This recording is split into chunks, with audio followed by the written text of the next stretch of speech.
Good evening. This is Akashvani. I am Valsa Williams with the news at 9.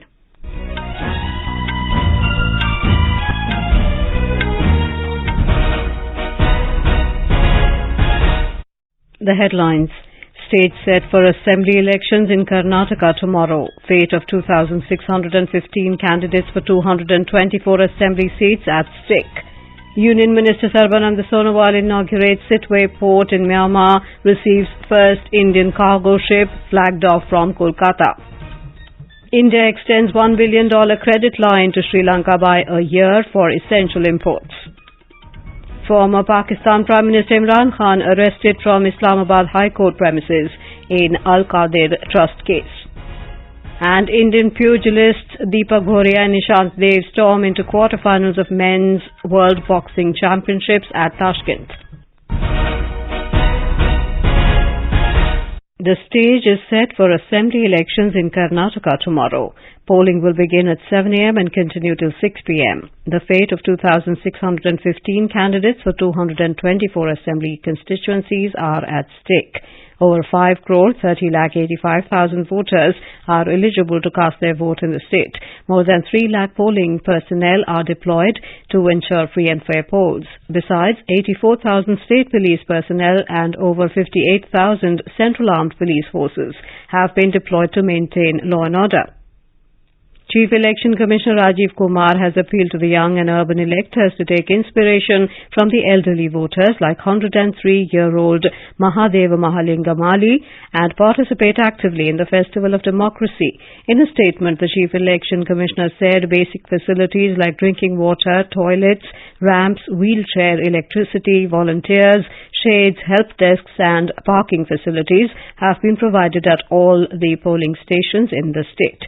More from our correspondent. The mustering centers across the state have handed over EVMs and other election-related material to polling personnel. The buses carrying men and material left the mustering centers towards various polling stations in the evening. The voters have been given the slips and guides so that it becomes easier for them to locate their polling booths. The Chunavana mobile app and Voters Helpline app have been introduced for the convenience of the voters. These apps will help voters to know updates on queue and parking space availability. It is hoped that the number of sweep activities carried out by the Election Commission with the help of various government agencies and NGOs will break the voter turnout record of little over 72% recorded in the 2018 Assembly election in the state. With Aditya Shukla, this is Sudhindra, Akashvani News, Bengaluru. The Karnataka Chief Electoral Office has issued a directive to hotels and other establishments to stop announcing discounts for voters who cast their votes tomorrow. These establishments have been advised to refrain from making such announcements as long as the Model Code of Conduct is enforced till the counting is over on Saturday.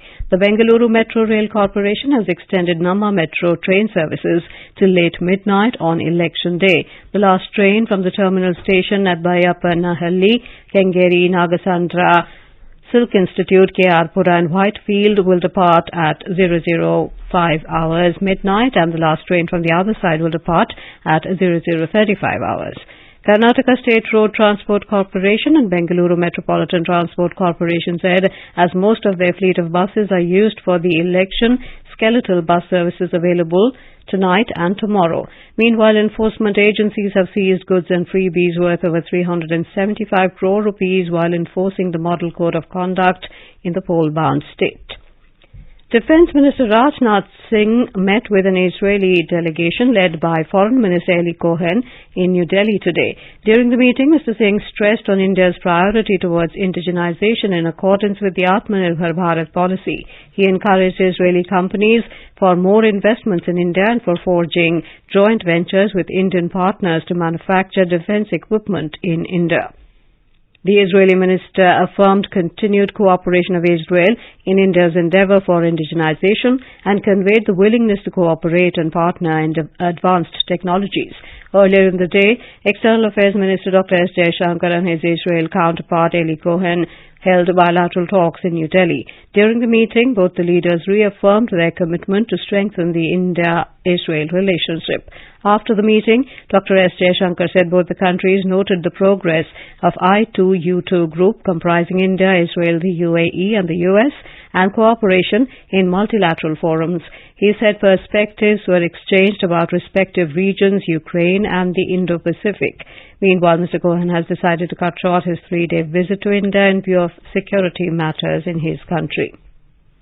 Union Minister for Ports, Shipping and Waterways, Sarbananda Sonowal, and Deputy Prime Minister and Union Minister for Transport and Communications of Myanmar, Admiral Tay Aung San, jointly inaugurated the Sittwe port in Rakhine State of Myanmar today.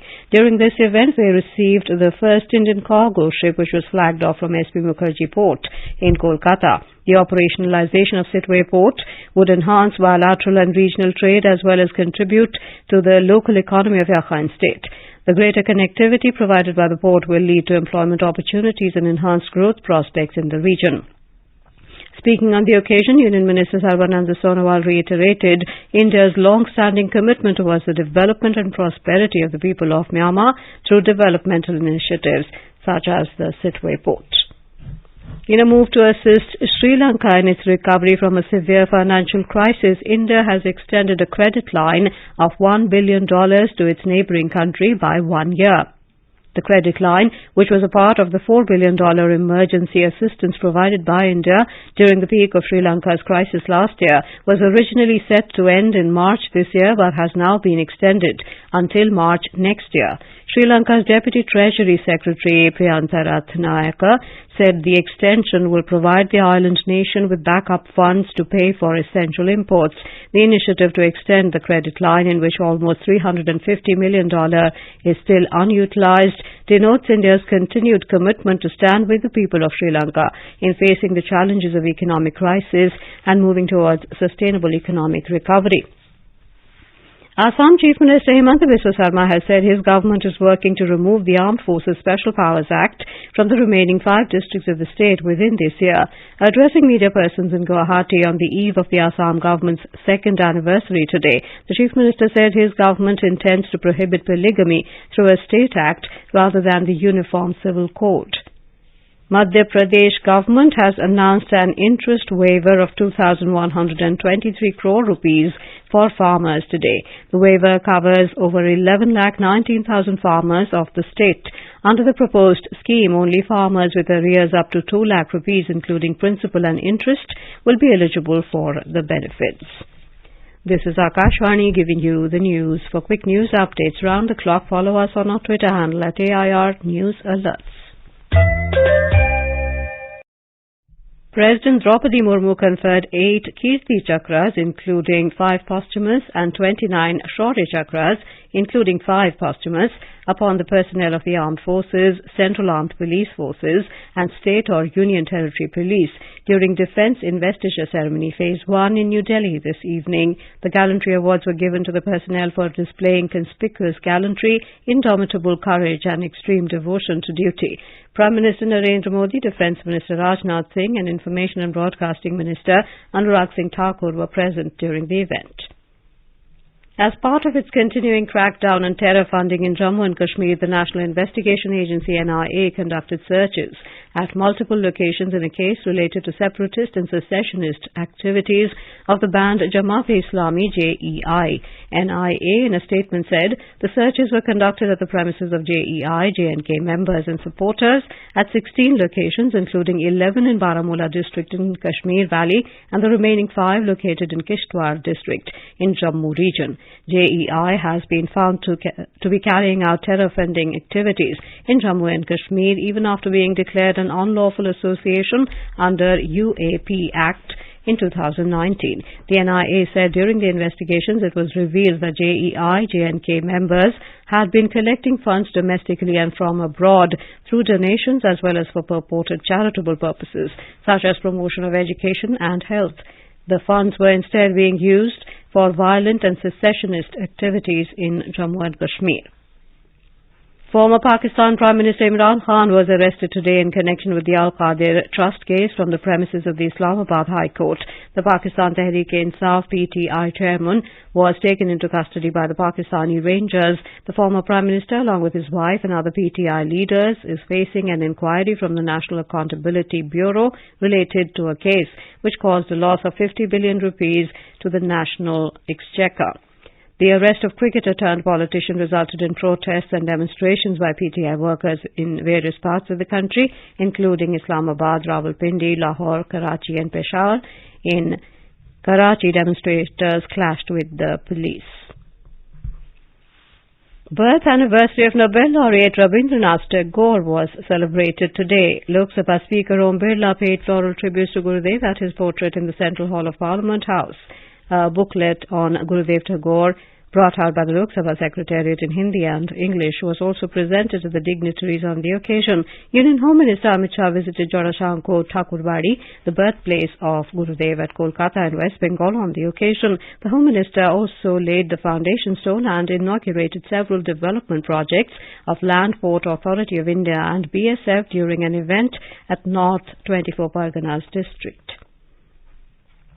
Prime Minister Narendra Modi has extended good wishes to all the beneficiaries of Pradhan Mantri Jan Suraksha schemes on completion of 8 years of the initiatives. Responding to a tweet of the Ministry of Finance today, Mr. Modi said the Jan Suraksha schemes launched 8 years ago have been a source of strong support for crores of Indians. Mr. Modi said the schemes have provided an effective social security cover to the people. The Prime Minister will be on a day-long visit to Rajasthan tomorrow. Mr. Modi will visit Srinathji Temple in Nathdwara and he will inaugurate, dedicate and lay the foundation stone of various development projects worth over 5,500 crore rupees. Key domestic indices today ended flat amid negative cues from global share markets. A report from the business desk. The Sensex fell 3 points to finish at 61,761. Divergently, the Nifty added 2 points to end at 18,266. In the forex market, the rupee closed at 82 rupees and 5 paise against the US dollar. And global crude oil prices fell around 1%, snapping winning streak of the previous 2 sessions. In intraday trade, Brent crude was trading at $76.35 per barrel. Rajesh Lake for Akashvani News. In boxing, Indian pugilists Deepak Bhoria and Nishant Dev continued their impressive run by advancing into the quarterfinals of the Men's World Boxing Championship in Tashkent today. Deepak produced another commanding performance as he brushed aside China's Zhang Qiamao by a 5-0 unanimous verdict in the 51-kilogram category of round of 16 bout. Nishant also had an easy last 16 contest as he registered a first-round RSC referee stops the contest win against Nidal Fokaha of Palestine. In IPL cricket, Royal Challengers Bangalore were 185 for 5 in 18 overs against Mumbai Indians at Wankhede Stadium in Mumbai when reports last came in. Earlier, Mumbai won the toss and elected to field.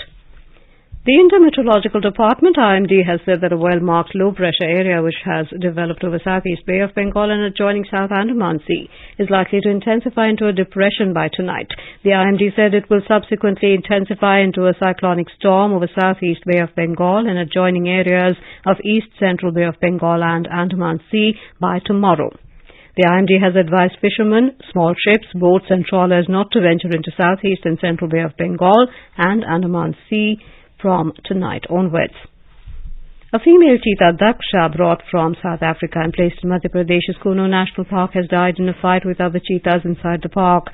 According to the Ministry of Environment, Forest and Climate Change, the female cheetah died in a violent interaction with an adult male cheetah. This is the third cheetah to die in Kuno since these cats were brought from South Africa and Namibia.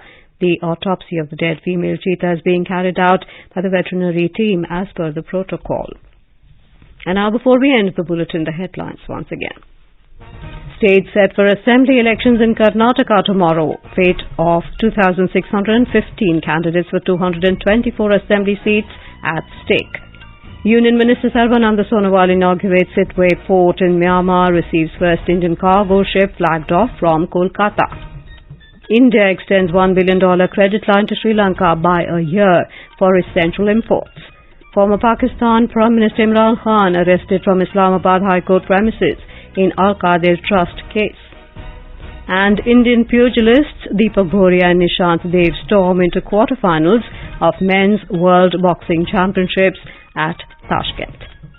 That is all in the news at 9. Good night.